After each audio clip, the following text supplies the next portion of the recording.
Hi, my name's Brian Volck. I am a writer and a pediatrician, among other things in my life. I've been working as a pediatrician for over 25 years now, and I've been writing during that time, but finding a lot more time to do that more recently. And I have a book of poetry out, but most recently a forthcoming a book from Cascade, which is a memoir about what I learned about medicine after my formal education, which turns out to be pretty much everything. Other than that, I still practice medicine both in Cincinnati and on the Navajo Reservation, and try to keep otherwise busy and out of trouble.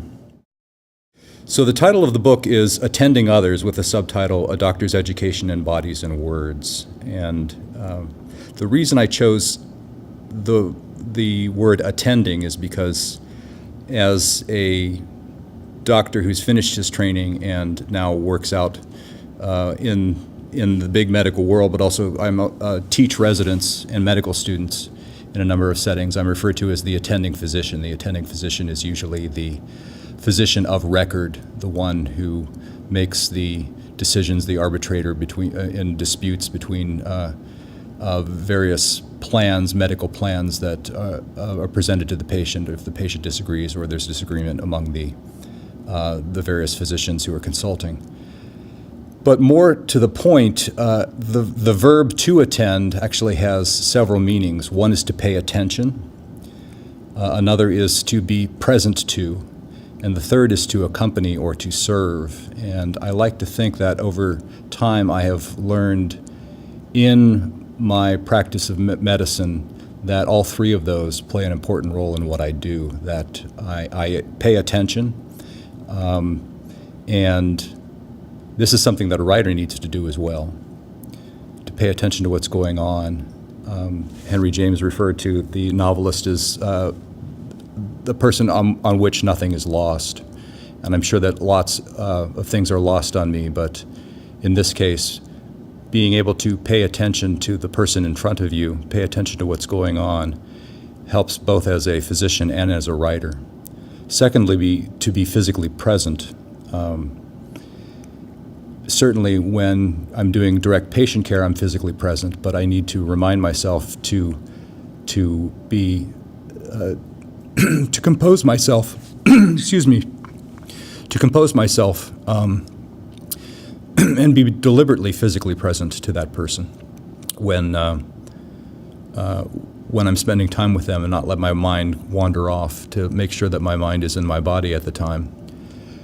And to let the physical presence of the patient also tell me what is going on.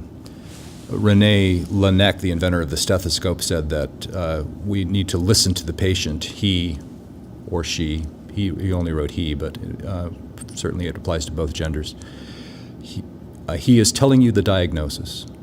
Listen to the patient, he is telling you the diagnosis. And so to be physically present in the senses is also important.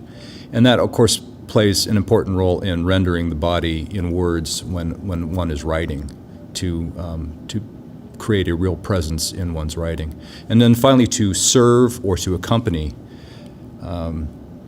Paul Farmer, the founder of Partners in Health, talks about how doctors can be accompagnateurs to patients, that they may not actually be able to cure what's going on with the patient, but that they can at least be present to and witness what's going on. And this is particularly important in suffering and in cases where one finds the crucial difference between curing and caring. So I like to play on all three of those meanings throughout the book.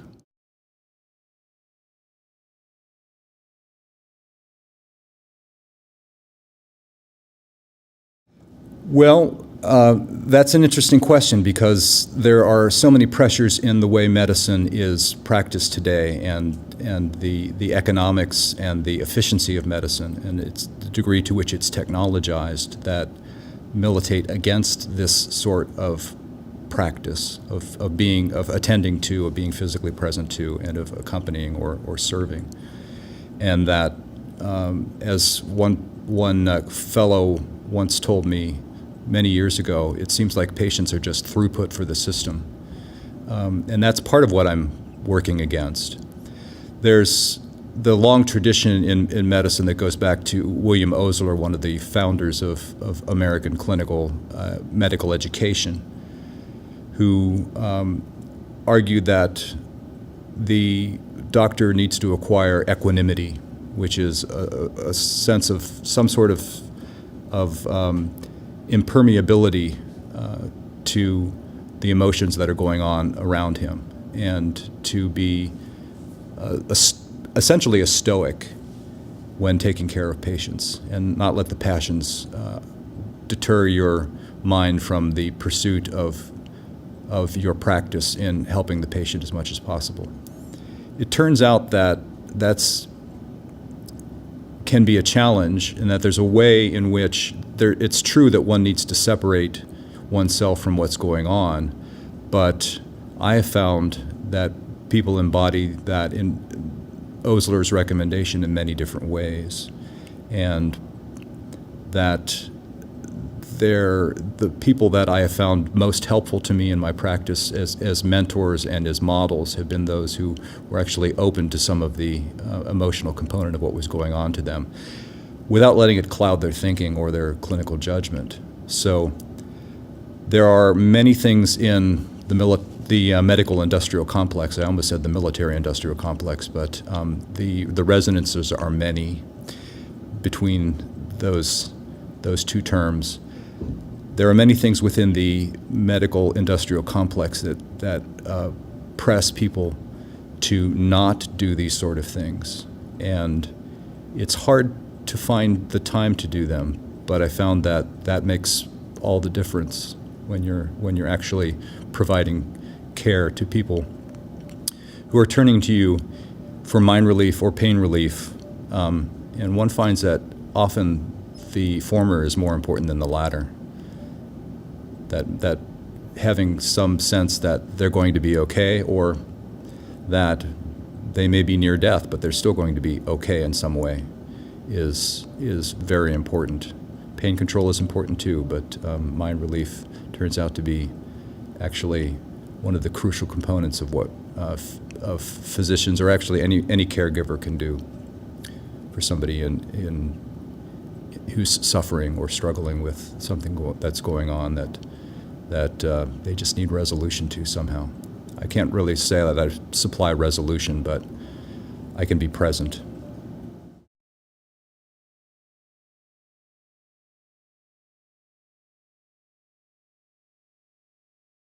There are a long tradition of medical writers. One can go all the way back to Luke, who wrote a gospel and is said to be a physician, but more recently there have been a long series of physician writers. And it seems to me that there are many connections between the practice of medicine and the practice of writing that one needs to attend, and one hears lots of stories.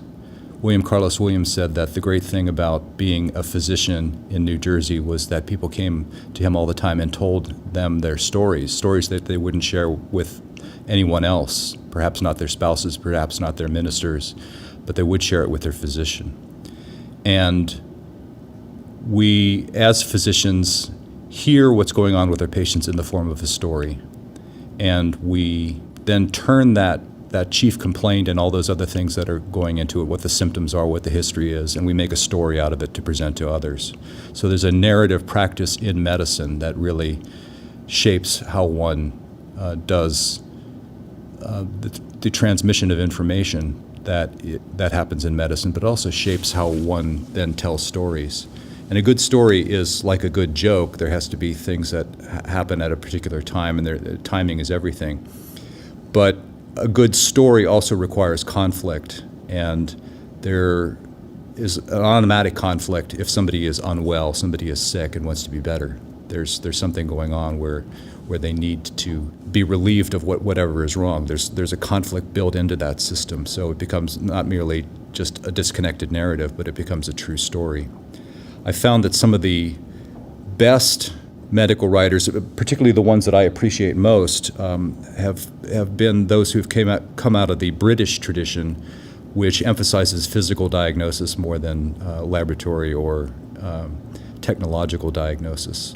And it's looking for that telling detail on the physical exam, that important little bit of information that you get from observing the patient or testing the patient with your fingers or your reflex hammer or whatever, that gives away the diagnosis. I'm thinking of people like Abraham Verghese, who is a remarkable storyteller and was trained in the British tradition early on. He did much of his later education in the United States, but that was formed into him and really makes it informs his writing in ways that is very telling.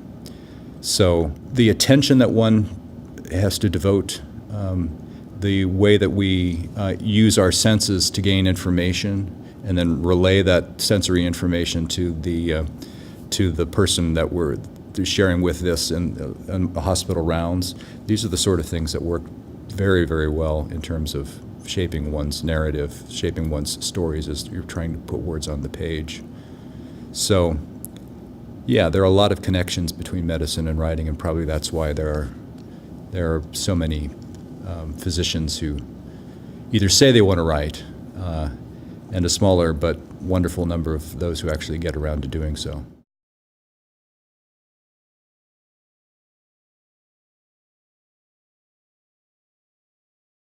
The second word in the title is others, so it's attending others, so trying to pay attention to be present to, and to accompany those who are others. And I grew up in a largely white suburb of a Midwestern city, and adopted the prejudices that came with the place. So I had a fairly privileged education, and one of the ways that you can tell that is that when I start talking about others, I refer to Emmanuel Levinas, who as a 20th century continental philosopher argued that it is, and I'm paraphrasing here, it is the encounter with the other that calls the self into being, so that you really don't know what you are or who you are until you actually encounter somebody who's truly other to you. And I have seen that occur countless times in my life, that when I was working with patients who came from very different settings from mine, I began to start asking self-reflexive questions like, what would it be like for me to have that experience, or how is my experience different from them? And to start asking deeper questions that led from there. I spent 5 years, my wife and I spent 5 years after we completed our residency training working on the Navajo reservation in northern Arizona. And when I came back from back to the Midwest after 5 years for complex reasons, people would ask, what is the most important thing you learned about life there? And I had to think a while, and I realized that the most important thing I learned is that I'm not Indian, not even in a past life.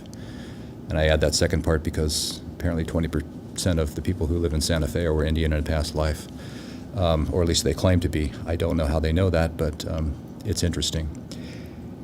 Nevertheless, knowing that I wasn't Indian meant that I needed to figure out who I actually was, and that was another application of Levinas's insight. But to encounter among the Navajo and Hopi peoples that I worked with and got to know as patients and also as friends, helped me understand the real implications of the practice of hospitality, of what it meant to invite people into your house. And they were teaching me this. I wasn't showing them. They were teaching me what it meant to invite me and my family into their houses, to share meals with them and to share their stories. And hospitality took on a much deeper and earthier meaning to me through that experience. Working in rural Honduras, I thought I understood things about poverty, but to meet people who were the poorest people I've ever met in my life, and to be physically present to them and accompany them through things that I knew I could not resolve for them, but I could be present to, I could witness what was going on. That taught me a great deal about poverty that I knew intellectually, but did not have any embodied experience of. Growing up in a predominantly white, middle-class, Midwestern suburb. I thought of myself as fairly open-minded. I went to college and thought that I had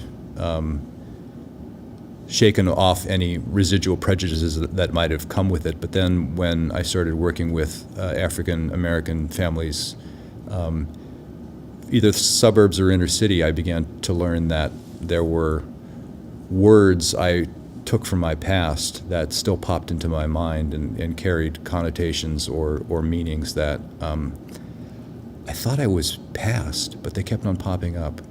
As the illustrator Barry Moser says, and I mentioned this in the book, we were having conversation over lunch once, and he grew up in Chattanooga, Tennessee. He lifted up a coffee cup and he said, if all your life you were told that this was a basket, then even though you know it's a coffee cup, the first thing you think when you see it is that this is a basket. And so these words come to mind, these phrases come to mind that I realize I still carry them with me. And so it's the encounter with the other that taught me a great deal about myself and how much I have to learn, but even more importantly, how much I have to unlearn. Those are the others that make a big difference to me. There's one patient who in the book is named Khalil, and he honestly is my favorite patient ever. He's an African-American boy adopted by a really wonderful African-American woman who is a writer, among other things. Just a wonderful woman. I just love to spend time with them, and have, since I have moved on to be doing other things besides providing primary care, just find time to gather with them and talk and meet over a meal or something like that. He's an adopted child, although his mother reminds me that adopted is a pretty Eurocentric term, and she doesn't like to use that he is welcomed into their family. And he's a remarkable kid who had lots of medical problems growing up that we dealt with, and he was as surprising to me sometimes as he was to his mother. Now, as an adoptive parent myself, my daughter's from Guatemala, I had an immediate connection because there's something about the choice of adopting someone who's not your biologic child, but having had the experience of children who are biologically our own and children who are not biologically our own. They're all strange. I mean, they are. I've written about the practice of being a parent as an education in the practice of hospitality to strangers, because children come with their own needs, their own personalities. I often tell parents that the great thing about having more than one child is realizing how little you had to do with the way the first one turned out. And one of the repeating themes in this book is the first lesson of parenthood, which is you're not in control. The acronym for first lesson of parenthood is FLOP, and you feel like you're flopping around most of the time as a parent. Perhaps other people think they're in control, which is a wonderful delusion to have as a parent, but I wish them well. There are so many things that you don't have control over, and learning to let go of those in the encounter with the other was an important lesson for me. So Khalil was one of those people who taught me a great deal about not only some of the words and prejudices that I had incorporated unknowingly into my not my direct consciousness, but whatever lies below consciousness, but also the delight of a family that says we are welcoming this child. There are other people in the book. There are two in particular that I encounter in Honduras who made a great impression on me. One was a very malnourished child in a district that we had a permanent clinic in for some time, and we thought that we had eliminated severe malnutrition. And he was someone who taught me a great deal about what you can do when your medicine begins to fail. And another child who was brought into the clinic at the same time we were dealing with this malnourished child whose name was Roberto. There was another child who came in whose name was Henry, and Henry was very, very sick. I thought actually the first night he was there, there were at least 2 occasions that night that he was going to die on us, and we were going to be watching him die. But he pulled through, and I can't really tell you exactly what we did that made him pull through. We did a lot of things to him, and we were able to get him back to his home, but that was a bittersweet thing too, because we didn't know precisely how they were going to take care of him. I do describe at least 2 experiences of taking care of children directly who died in front of me. And this may be truer for pediatricians than for others, because we don't deal as pediatricians as much with death as do doctors who work with older patients. But I can remember the faces of those children that I have seen die when I was physically present to them. And they're with me, and I wish I could shake them, but they're with me all the time. So those linger in the same way that words do, and they change the way that I practice.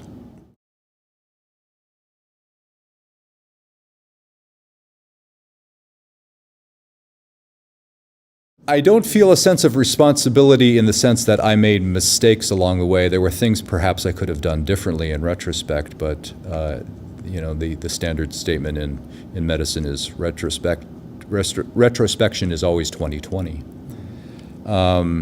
One learns from those things, but it's the awareness that is particularly strong for me now that let me back up and say that I was a pediatrician before I was a parent.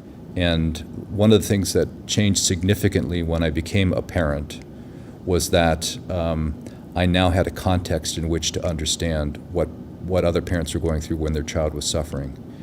The interesting thing for me is that it didn't change any of my feelings about doing painful procedures, because I understood why I needed to do painful procedures like a spinal tap or starting an IV or whatever. I continued to do them because I understood precisely why I was doing them. But I had an emotional context now to understand what it was like to see a child suffer and know that much of that suffering was beyond your ability to relieve. And to know the fragility that comes with life, and to see children die in front of you, despite you doing the best that you can, frames this in a way that is far more real than I think most people want to deal with. And it reminds me that I have given a remarkable charge and a remarkable grace to be present to people who are saying, I'm going to entrust you with the life of my child. If I think about it in that terms all the time, I would be probably paralyzed. But it comes to mind that these parents are saying, we trust you with our child. And that's an amazing thing. Did it change how I receive portrayals, theatrical or movies where kids are harmed? Yes, it does. In ways that I don't know how much of it is just general life experience or because it's parenthood. I think the parenthood had a major effect on it, but it may just also being older and realizing what mortality means in general, that it's hard to see particularly kids portrayed as going through serious hardships. I'm not the kind of person who tears up easily, but I find myself, particularly in those situations, that there's a moistness I did not expect around my eyes. There's And because I'm an adoptive parent of a child from Guatemala who clearly does not look like me and is, for all that, as beloved as my two children who do look somewhat like me, that changed also my understanding about race. When we landed, my wife and I landed back in Houston after returning from Guatemala, and we went through passport control, and we had to go through the non-U.S. citizens line because our daughter, this was before internationally adopted children automatically became U.S. citizens. So we had the experience of going through the non-U.S. citizens line and dealing with people who were not particularly friendly. But we cleared all that, and we were walking to our plane, and I realized as we were walking down the concourse that the people who looked like me and my wife were largely in a hurry to catch their next plane. And those who looked like my daughter were pushing brooms. And it was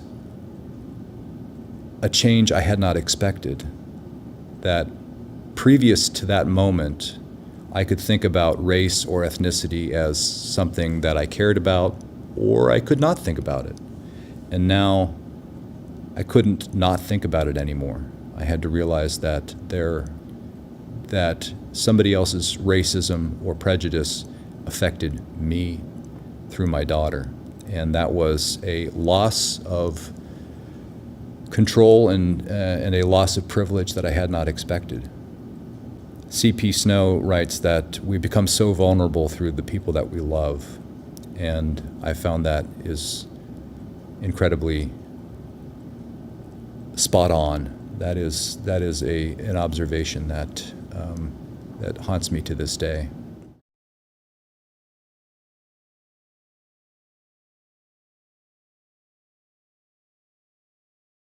I talk about all those people because they're in my life. I have the habit of writing to authors who I've found particularly helpful or informative to me, and some of them write back. So the authors are there because what they have written, or the artists are there because what they have portrayed has shaped my thinking. And the same is true about religious practices such as Benedictine monasteries or the practice of Lectio Divina, of paying very close attention to the passage one is reading and thinking through it and meditating on it, which I compare to some of the practices in medicine. They're there because they're in my life. So this is not a proselytizing book, this is not a theological tome, but because these questions and these practices are in my life, they need to be there. When somebody is writing a memoir and he or she leaves out important parts of their life, usually the attentive reader will pick up that there's something missing here. There's something that the author is not telling us. And I wanted to make sure that this was understood, that in the very technological applied science of medicine, that spiritual questions, religious questions, inevitably come up, and one can suppress them or answer them in ways that are not explicitly spiritual or religious, but there's much language there that actually attends to that is remarkably apposite when you're discussing these things.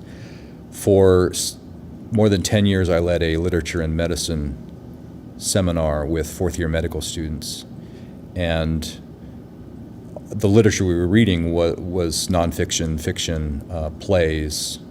We didn't do too much poetry, but we kept on asking them, how does the experience of reading this relate to the experience you have had as someone who's being trained in the art of medicine?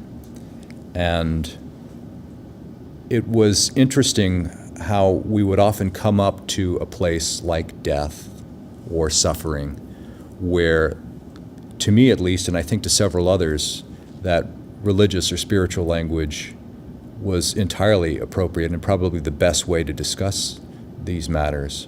And there was a shyness among the students to use that language. Some of them, I think, because they would think it would be an enormous mistake to use that language, and others because they were afraid of what others would think of them by using such language. I think that that religious and spiritual language gets to the heart of some of these issues in ways that many people seem uncomfortable with now.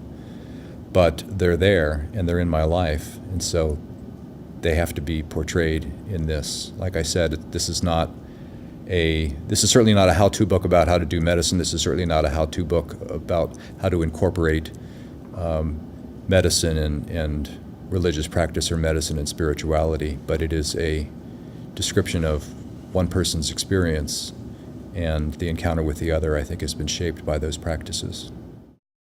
Did the words I use to describe patients change over the course of the book? Yes, because for many of the reasons that I've already been talking about, the experience of seeing children die in front of me, the experience of being a parent and realizing that I was vulnerable by being a parent and having a child who was dependent upon me, by encountering people whose life experience, whether economic or medical or ethnic or racial, was very different from my own, helped me understand a bit of what I needed to do to interact with them. So I hope that I am more attentive to the person than the patient compared to the doctor I was at the beginning of my career. One must never lose sight of that the patient is the one that you're attending to, but to make sure that you hear the person as well under the medical veil that is covering them of whatever's going on, that they're not the gallbladder or the problem to solve or that obnoxious patient down the hall, but they're a person who has a life and dreams and goals and annoyances and sufferings, and they may have very good reason to be the obnoxious patient down the hall. And even if they don't have good reason, as I tell my residents, you got to love your patients, even the ones you can't bring yourselves to like. And there's a big difference there. Similar to when I tell them that if you have the choice to be nice or to be kind, choose kind every time. Because there's something much more costly in being kind than being nice. So yes, the words have changed. I think that I hope that I'm more attentive to the patient's embodied experience. I hope I am less glib about dismissing patients' complaints. I hope that I have made enough errors in phrasing things, particularly to people who come from different backgrounds than I do. I've made enough public errors in expressing myself to choose my words a little more wisely now. And that's not a matter of correctness, that's a matter of kindness. Big difference between those as well. I deal a lot with words in the book, etymologies, what they have come to mean over time, because, as the subtitle says, a doctor's education in bodies and words. And again, we get back to this inevitable connection between bodies and the stories that we tell about bodies in medicine and in writing.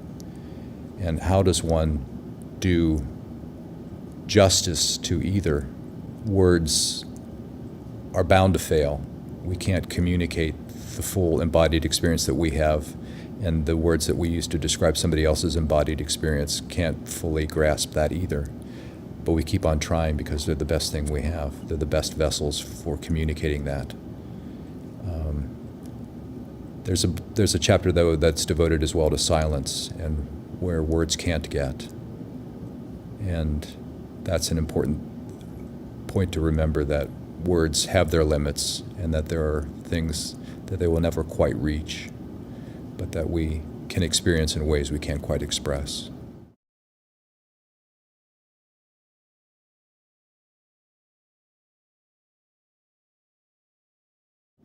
There can be a drudgery to doing pediatric practice, particularly outpatient pediatric practice, but I find this in inpatient practice as well, especially in the winter during cold season and virus season, and you see 12 patients in a row with stuffy nose or diarrhea or an ear infection, and there's a roteness and a similarity to that can be a bit wearing, and you look forward to June when these viruses won't be around and most of the kids are out of school and haven't gotten themselves into trouble yet, and life will be just seemingly better. And there can be a drudgery that takes over and makes these things seem very gray and very dismal, and a lot of hard work. And you're pressing yourself to see the next patient and to see the next patient, and every time you go in, it's the same complaint. And most physicians I know like some intellectual challenge, like some things to kind of tug at their abilities, to have some friction they rub up against in terms of what they're doing, and seeing 12 kids in a row with the exact same complaint doesn't really supply that kind of friction, and it starts to get dull, for lack of a better word. But those times blessedly are short, and there are compensatory specifics about being a pediatrician that I think make up in so many ways. First and foremost, I get to be with kids all day long. And to work with kids is marvelous because I don't have to think through how I need to behave in front of them. You just are. And for somebody who really is an introvert but can adopt a persona on rounds or at a meeting or at a conference, I find working with kids not anywhere as draining as it is working with adults. I like adults. I spend most of my time with adults. I married an adult. But the opportunity to work with kids has been probably the single most important thing that has kept me in medicine when there's moments of drudgery. It's those patient encounters, it's those stories that I keep encountering that enliven the day. And usually, even in a day that is very gray and everyone has the same complaints, and you've just seen your 6th patient in a row with diarrhea and it's the same virus, there's something that happens that is a bit of light through the clouds. And in the sense that you spent at least some time with the parents who really needed someone to share that information with. And maybe what they got from you was not so much the cure or the answer or how to get their kid through this illness, how to make sure they stayed hydrated and didn't need to go to the hospital. Maybe what they got was a chance to have somebody actually hear what was going on with them. So those are the rewards that even when things start to be experienced as drudgery, make you say, yeah, but this is a privilege too.